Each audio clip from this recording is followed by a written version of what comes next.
Buenas tardes con todos, quien les habla es Michael Durán y el día de hoy vamos a hablar sobre el tema del eros, el tánatos y la dinámica pulsional en la teoría psicoanalítica freudiana.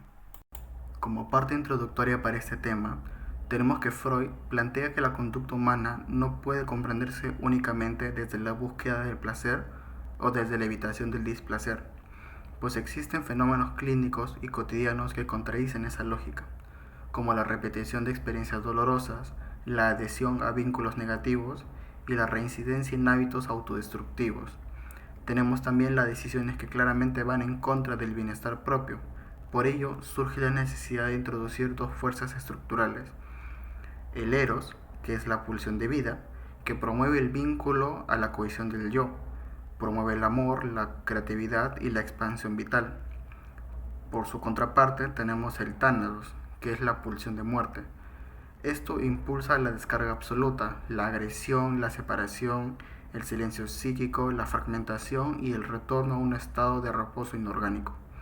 Estas fuerzas no solo operan por separado, sino es una constante equilibrado y tensionado que da forma a una estructura del sujeto y a la dinámica de sus relaciones. De modo que la vida humana está permanentemente atravesada por un dialecto entre la conversación y la disolución, entre la construcción y la destrucción. Además, está entre el deseo y la repetición, lo cual permite explicar fenómenos clínicos como la autolesión, la regresión, los ciclos de recaída, los patrones de sabotaje emocional y la compulsión a repetición que constituye la huella más clara de la acción del tánatos. Ahora bien, ¿cómo nace esta teoría? ¿Cómo llega a tener un surgimiento?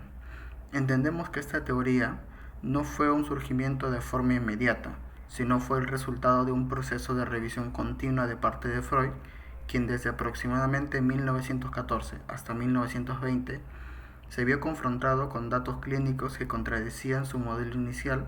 basado en el líbido y en las pulsiones sexuales. Entre esos datos destacan la repetición compulsiva de traumas en pacientes neuróticos de guerra, los sueños de reexperimentación traumática que no ofrecían ninguna gratificación, los juegos infantiles que reconstruían situaciones dolorosas y las conductas autodestructivas que no respondían al principio de placer,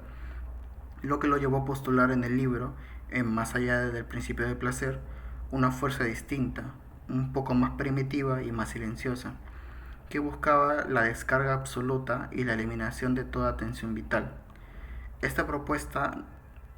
reformuló el psicoanálisis al introducir una lógica dual que permitía comprender mejor por qué el ser humano tiende a la creación como a la destrucción, por qué busca el amor y simultáneamente hiere a quien más ama, porque puede repetir errores aún sabiendo sus consecuencias, y por qué la vida psíquica parece que estar sostenida por una tensión perpetua entre las fuerzas que empujan hacia la continuidad y fuerzas que tiran hacia el desmantelamiento. Bueno, continuando, ¿qué es una pulsión o qué entendemos por pulsión?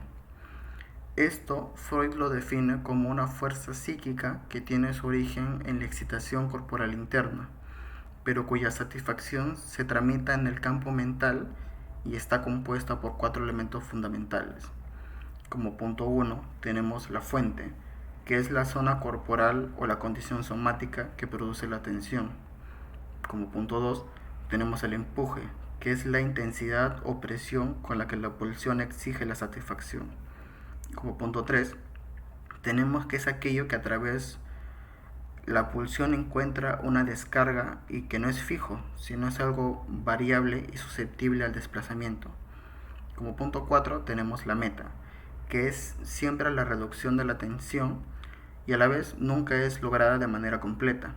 lo que explica el carácter repetitivo e insistente de la pulsión. A diferencia del instinto, que tiene un objeto y una meta definidos, la pulsión es plástica. Esta se puede transformar simbólicamente, se puede desplazar hacia los subtítulos, se represiona y puede retornar disfrazada de síntomas o sueños.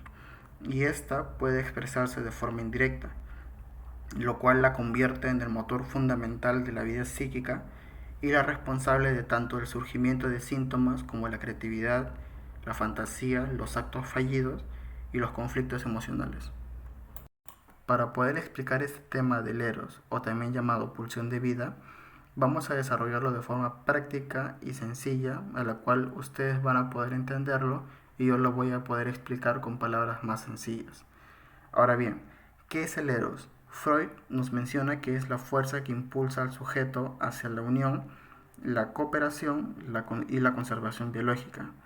¿Qué incluye en la conservación biológica? Aquí está la reproducción, la sexualidad y la creatividad, aunque en general son todas aquellas actividades que tienden a la organización y a la complejidad del psiquismo, ya que ésta no se limita al acto sexual, sino que abarca la totalidad de la energía libidinal que promueve dirigirse hacia objetos externos, ya sea el amor, la amistad, los vínculos familiares, hacia el propio psiquismo o el propio yo, que aquí está la autoestima, el narcisismo sano y el autocuidado, o actividades sublimadas, que aquí ya viene a incluir el arte, el trabajo, el estudio, la vocación, cuidado, entre otros. Esta energía libidinal es esencial porque la cohesión del yo da la capacidad de sostener vínculos afectivos, la tolerancia hacia la frustración y el desarrollo de protección para la estructura de la identidad. De otro modo, el eros se convierte en la fuerza que permite que el sujeto construya, repare, ame, se comprometa y se vincule y mantenga una continuidad existencial, funcionando como la base de toda vida psíquica que busca ampliarse, mantenerse y evolucionar. Siguiendo con el desarrollo, ahora voy a explicarles lo que es el tánatos. Según la teoría freudiana, el tánatos es la pulsión de muerte que Freud describió como una tendencia profunda, universal e inevitable hacia el reposo absoluto, el silencio psíquico, la descarga completa y el retorno al estado inorgánico. El tánatos se manifiesta de múltiples formas en la vida cotidiana, desde la agresión hacia otros, que esto viene incluido la violencia física o verbal, la hostilidad, el sabotaje interpersonal, hasta la agresión hacia sí mismo, que esto ya es algo más negativo para la persona. Aquí está incluido la autolesión, la negligencia, el consumo problemático, la búsqueda continua de riesgo, enfermedades psicosomáticas y la culpabilización exagerada. Ahora bien, pasando por la compulsión y la repetición, el sujeto revive de manera inconsciente escenas dolorosas o destructivas que no le generan placer, pero sí le permiten tramitar un nivel de descarga. Estas pulsiones no deben interpretarse como un deseo consciente de morir, sino como una dinámica subterránea que se mezcla con el eros y produce comportamientos ambiguos o contradictorios en el que el sujeto busca al mismo tiempo aliviar tensiones y destruir lo que lo sostiene, motivo por el cual el tánatos es la clave para comprender fenómenos como la recaída repetida, el sabotaje emocional, los ciclos de violencia y la autodestrucción sutil. También está incluido aquí lo que es la procrastinación crónica, que esto ya es un deterioro progresivo tanto de proyectos como de vínculos. Ahora bien, el eros y el tánatos, estas dos fuerzas principales, viven bajo un conflicto constante. ¿Qué quiero decir por conflicto? Que constituyen el núcleo mismo del funcionamiento psíquico, pues ambas pulsiones actúan simultáneamente en cada pensamiento, conducta, deseo y vínculo del sujeto, generando una tensión dinámica entre la tendencia a construir, unir y conservar, que es el eros, y la tendencia a deshacer, separar y descargar, lo que sería el tánatos, creando así una ambivalencia afectiva, que sería amar y odiar a la misma persona, los sabotajes personales, tener un proyecto y abandonarlo, las contradicciones internas, ese deseo de cuidarse pero no hacerlo, y las oscilaciones emocionales que se manifiestan tanto en la vida diaria como en la clínica.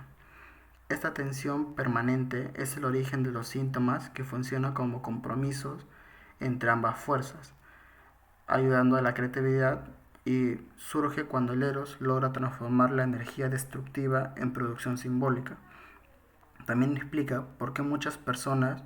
buscan vínculos seguros pero temen el compromiso, porque desean mejorar pero repiten hábitos dañinos, y por qué siempre se ve esa inestabilidad entre la conservación y la destrucción. Este equilibrio que cada sujeto negocia de manera diferente en función de sus experiencias tempranas, sus defensas, su organización del yo y su historia afectiva. Para explicar este tema mejor, vamos a ampliarlo con un caso clínico. Antes de pasar a hablarles del personaje, mencionarles que este es un caso ideal para ilustrar la dinámica pulsional, pues como adulto de mediana edad, con responsabilidades familiares laborales efectivas, presentan un patrón de impulsividad, dificultad para anticipar consecuencias, tendencias a la gratificación inmediata y uso recurrente de mecanismos de descarga como la comida y el alcohol, los cuales funcionan como reguladores emocionales momentáneos, pero producen un ciclo de deterioro y conflictivo. Su conducta está marcada por actos impulsivos, decisiones apresuradas, escapes emocionales, fallas en la responsabilidad, conflictos con su pareja, episodios de arrepentimiento y recaídas constantes que nos revelan un funcionamiento psíquico entre el eros y el tánatos que son entrelazados permanentemente. Asimismo, su dificultad para sostener cambios a largo plazo, su tendencia a evadir situaciones estresantes y su uso repetitivo de estrategias de alivio nos permiten ver cómo en él se expresan las compulsiones a la repetición, la agresión dirigida hacia sí mismo, el sabotaje vinculado y las oscilaciones entre momentos de afecto y momentos de desorganización emocional. Ahora sí, pasamos al caso. ¿Qué nos menciona sobre la dinámica pulsional? Homero Simpson, un adulto y padre de 3 hijos, presenta una fuerte impulsividad, como lo mencioné antes, la baja capacidad de anticipar consecuencias y una marcada tendencia a buscar la gratificación inmediata. Utiliza estas conductas como parte de su escape emocional ante el estrés, la frustración o los conflictos familiares, generando ciclos repetitivos de alivio momentáneo y seguidos de consecuencias negativas en su autocuidado, desempeño laboral y la relación con Marge, que en este caso es su esposa. Su comportamiento muestra un patrón de autodesgaste, lo que lo lleva del arrepentimiento a nuevas actuaciones impulsivas, evidenciando un conflicto pulsional constante entre la búsqueda del placer, la seguridad y vínculos afectivos, y una tendencia autodestructiva que afecta en su bienestar general. Ahora, ¿cómo se representa el eros en Homero Simpson? El eros se evidencia en su necesidad de pertenencia afectiva, su amor profundo por su familia, sus gestos espontáneos de ternura y su deseo de reconciliarse tras haber cometido un error. También incluye lo que es la búsqueda de actividades placenteras compartidas, ya sea con su esposa o sus hijos, y su tendencia a intentar reparar el daño emocional producido, aunque sus recursos para hacerlo sean inmaduros. Asimismo, su búsqueda constante de placer, ya sea a través de la comida, el descanso, los juegos, el humor, corresponden a la dimensión libidinal del eros, tanto que se constituye un intento genuino de aliviar tensiones y mantener una cohesión emocional interna que de otro modo se vería amenazada. Incluyen estos momentos de mayor impulsividad. Homero muestra un anclaje afectivo, lo que sostiene no romper definitivamente su hogar. No abandona a su familia, no renuncia al vínculo, y este indica que Eros sigue funcionando como una fuerza viva que lo impulsa a conservar lo que ama e intentarlo, desde sus propias limitaciones, mantenerse vinculado y emocionalmente contenido. Como segundo punto tenemos el Tánatos y el conflicto con el Eros. Tánatos también opera de manera clara en Homero,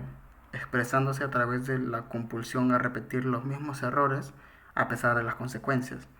Esa tendencia al consumo de excesivo de alcohol, sus episodios de autodescuido, su impulsividad que lo lleva a actuar sin pensar, su falta de regulación emocional en situaciones de estrés, incluye su sabotaje de momentos positivos y la negligencia laboral. Estas estrategias recurrentes de descarga inmediata, que bien reducen la tensión momentáneamente, deterioran progresivamente su salud, sus vínculos y su funcionamiento en general. Estas repeticiones constantes de ese ciclo,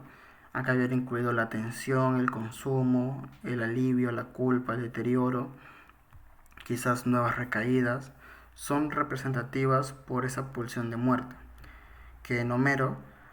lo dirige hacia la desorganización, la pérdida de control, la destrucción parcial de un bienestar y la reiteración en comportamientos que dañan tanto su integridad física como su estabilidad emocional de su familia y de su persona, mostrando así cómo Thanatos puede coexistir con un Eros en su mismo sujeto, dominando ciertos momentos y generando ciclos de autodesgaste y frustración. Para darle un cierre a este desarrollo, ¿qué hemos concluido?